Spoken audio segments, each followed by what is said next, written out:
이번에는 무슨 일이 있더라도 끝을 봐야 합니다. 저를 딛고 검찰개혁이 확실히 성공할 수 있도록 끝까지 지켜봐 주시길 바랍니다. 하늘이 두 쪽 나도 검찰개혁을 완수하겠습니다. 공수처를 뺀 검찰개혁은 안고 없는 찐빵과 같습니다.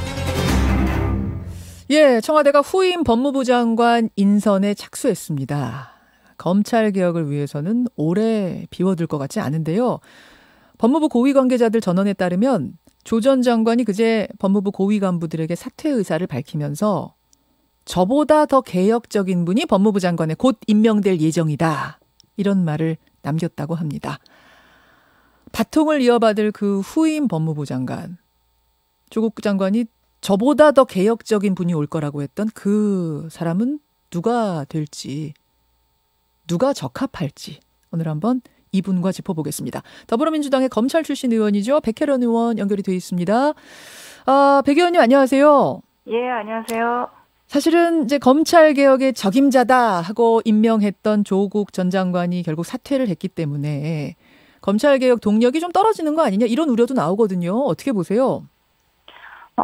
지금 조 장관이 스스로 얘기했지만 검찰개혁의 불쏘시개 역할을 하겠다 했는데 저는 이제 불쏘시개 역할이 아니라 정말 검찰개혁에 대한 국민적 열망을 폭발시킨 기폭제 역할을 했다고 생각하고요.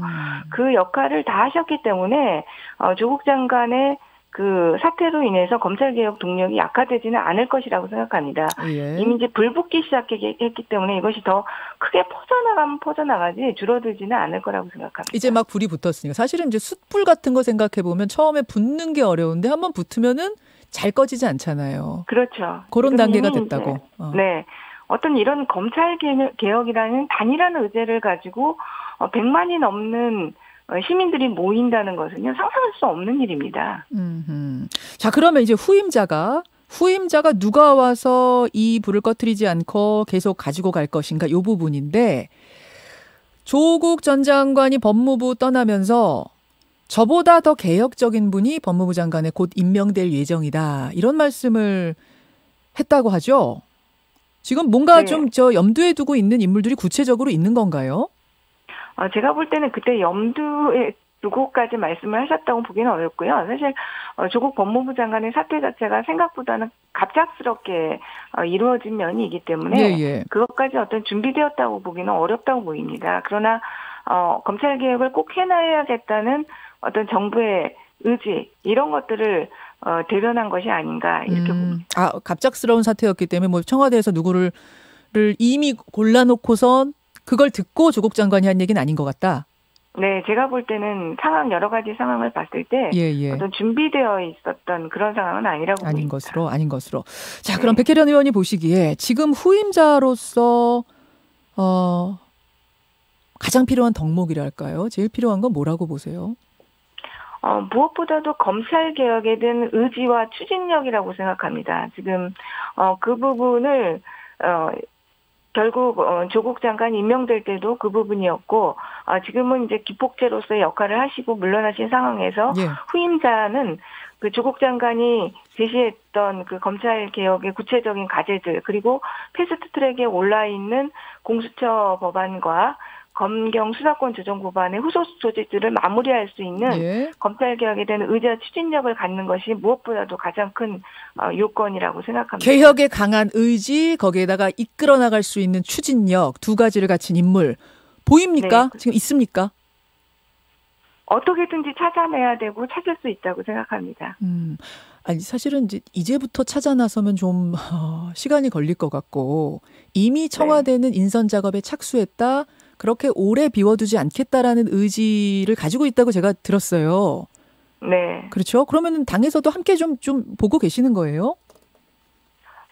당에서도 분명히 의견을 내기는 할 것이라고 생각하고요. 그런데 이제 현실적으로 이제 당에 있는 분들을 차출하기는 조금 어려운 부분들이 있지 않나 이런 생각이 듭니다. 왜냐하면 총선이 지금 6개월밖에 남지 않았기 때문에 총선에 출마하실 분들은 지금 현실적으로 장관을 하기는 어려운 상황 아닙니까? 근데 현재 국회의원들 같은 경우는 지금 아무래도 총선 쪽으로 대부분 기울어져 있기 때문에 음흠. 조금 현직 국회의원들을 차출하기는 좀 어렵지 않나 하는 게 제 개인적인 생각입니다. 근데 지금 하마평에 오르는 인물들이 이미 있어요. 보면은 전해철 의원 뭐 하루 종일 검색어에 오를 정도였고 또 박범계 의원 이런 분들 이름 오르내리는데 왜 이제 그런 거 하니 인사청문회를 통과하기에는 이미 어떤 총선 치르면서 한번 검증을 받은 국회의원들이 용이하지 않겠는가. 그래서 국회의원 이름이 오르내리는 걸로 좀 알고 있는데. 근데 인사청문회 과정에서 보셨겠지만 최근에 그 기류가 사실은 완전히 바뀌었습니다. 오히려 국회 출신, 국회의원에 대한 인사 청문이 더 까다로워지고 공격적으로 바뀌고 있는 기류가 있기 때문에 예. 네. 꼭 그것이 이제 예전과 같이 무사통과 국회의원 출신이면 무사통과 이런 식으로 받아들이기는 어렵고요. 그래요. 오히려 더 진짜 전 과정을 보면 유은혜 장관님이라든지 예, 청문 예. 과정에서 봤지만 더 오히려 야당에서 공격하고 끌어내리기로 하려는 그런 것들이 많이 있습니다. 그래서 꼭 그 기준을 가지고 지금 청문회 통과가 쉽다 이렇게 말하기는 어려울 것 같습니다. 그렇군요. 그러면 당에서 하겠다라고 나서신 분은 일단 없는 거군요. 현재까지는 지금 인선 작업이 이제야 착수하는 것이기 때문에 그것이 구체화되는 과정은 없다고 보이고요. 정말로 이 검찰 개혁이라는 과제가 총선 승리에 목지 않는 큰 과제이기 때문에 그 역할을 맡겠다고 하실 수 있는 분이 있을 수도 있다고는 보입니다. 알겠습니다. 하지만 지금 분위기가 당 안으로 간다 이런 분위기는 아니라는 거. 근데 이번에 그 인사청문회, 전에도 그랬습니다만 인사청문회를 거치는 작업이 워낙 그 개인에게는 부담스러운 작업이다 보니까 다들 고사한다. 그래서 인재가 있어도 이렇게 등용을 할 수가 없다 이런 얘기 많았거든요. 이번에 조국 장관 경우를 거치면서 그 분위기가 더 심해졌다.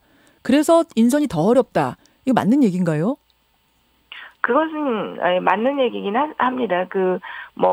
제가 듣기로는 산업부 장관 후보자라든지 이런 중기부 장관 후보자를 찾을 때도 굉장히 그 인사청문회 때문에 그리고 여러 가지 문제 때문에 고사하는 분들이 많았다는 얘기를 들었습니다. 그래요? 그리고 이번에 조국 장관 같은 경우 정말로 개인의 문제가 아니라 온 가족이 다 매스컴에 노출되고 이렇게 수사를 받는 상황으로까지 갔기 때문에 굉장히 그 인사청문회를 통과하는 거에 부담을 가질 수밖에 없는 상황이긴 합니다. 그래서 그런 부분들에서 인물난이 좀 있을 수 있다는 우려는 있습니다. 있군요. 알겠습니다. 민주당 백혜련 의원. 근데 오래 걸리지 않는다는 거, 요 기조는 맞는 거죠? 어떻게든지 빨리 찾으려고 노력은 하겠지만은 또 이 인사청문 국면이 길어지게 되면 오히려 검찰 개혁의 동력을 상실하게 되는 부분도 있습니다. 실제로 그 조국 법무부 장관이 10월 8일과 14일 날 발표했던 그 검찰 개혁안들이요. 검찰 그 법무부 차원에서 할 수 있는 검찰 개혁안은 굉장히 갈무리가 다 된 안들이거든요.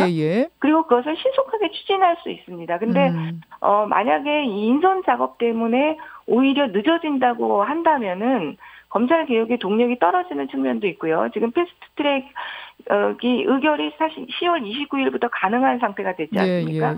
그러면 겨우 15일밖에 남아있지 않는데 그 후속 작업을 해야 되는 부분도 있고요. 그래서 어떻게 보면 그 인선 때문에 시간이 끄는 것이 오히려 더 마이너스 효과가 있다고 생각한다고 한다면 대행 체제로라도 빨리 그 작업을 마무리하는 것이 더 나은 측면도 있다고 저는 봅니다. 알겠습니다. 백혜련 의원 지금 만나고 있습니다.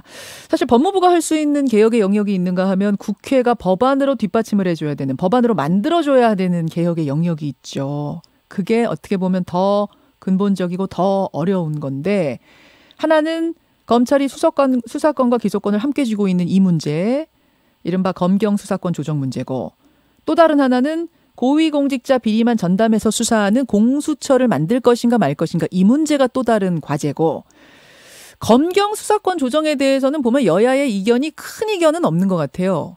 근데 그렇죠. 네. 공수처 법안을 놓고는 지금 생각이 다릅니다. 특히 한국당뿐만 아니라 민주당의 금태섭 의원, 검사 출신 금태섭 의원이 공개글을 하나 올렸습니다. 이렇게 올렸더라고요. 수사권, 기소권 분리에는 적극 찬성하고 특수부도 일부 폐지가 아니라 전면 폐지해야 된다는데 나는 의지를 가지고 있다. 그런데 공수처는 반대한다.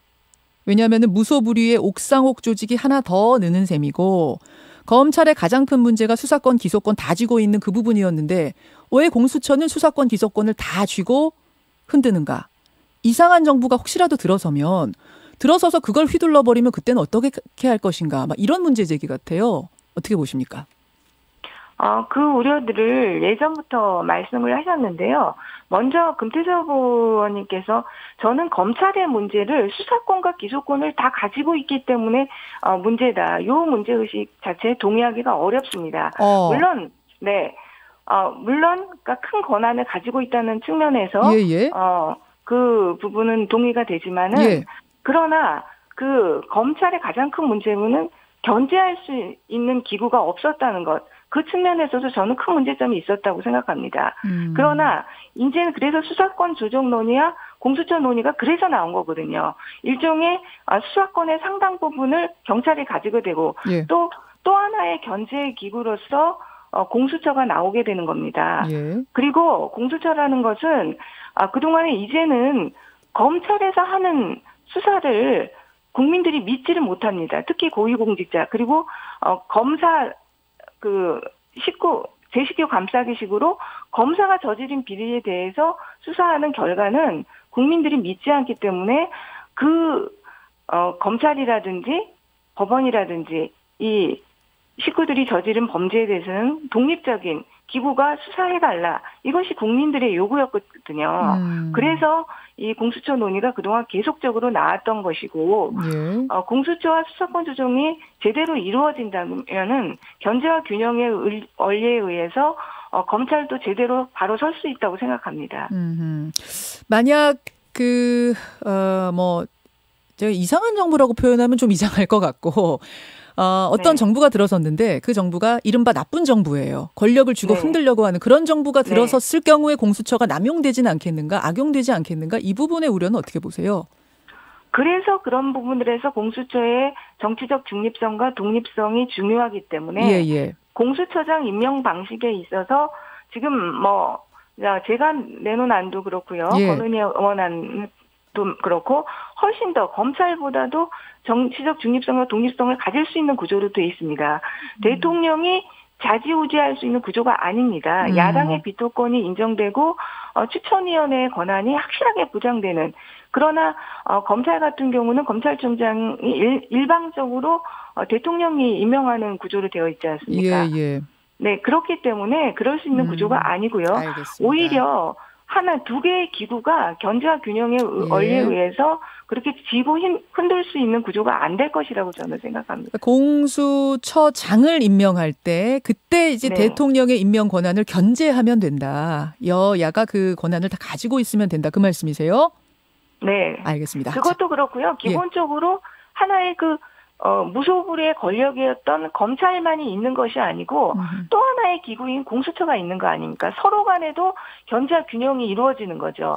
공수처 검사가 저지른 범죄에 대해서는 검찰에서 수사할 수 있도록 돼 있습니다. 그리고 검찰이 저지른 범죄는 공수처가 수사할 수 있도록 돼 있고요. 이 자체만으로도 저는 견제와 균형의 원리가 작용할 수 있다고 봅니다. 백혜련 의원님, 언제 이것만 따로 떼서 한번 토론해 보는 것도 좋겠어요. 이제 이 문제가 중요해져서. 그렇죠? 네, 다시 이 문제가 핵심이 떠오르기 때문에 저도요 이 부분들이 국민들에게도 더 공론화되고 많은 토론이 이루어졌으면 좋겠습니다. 한번 다시 모시겠습니다. 오늘 고맙습니다. 네, 감사합니다. 민주당 검찰 출신입니다. 백혜련 의원이었습니다. 김현정의 뉴스쇼는 청취자 여러분의 참여로 이루어집니다. 트위터, 페이스북, 레인보우 게시판, 그리고 단문 50원, 장문 100원의 유료 문자 샵 1212, 우물정 1212 통해 참여하실 수 있습니다. 김현정의 뉴스쇼, 여러분과 함께 만듭니다.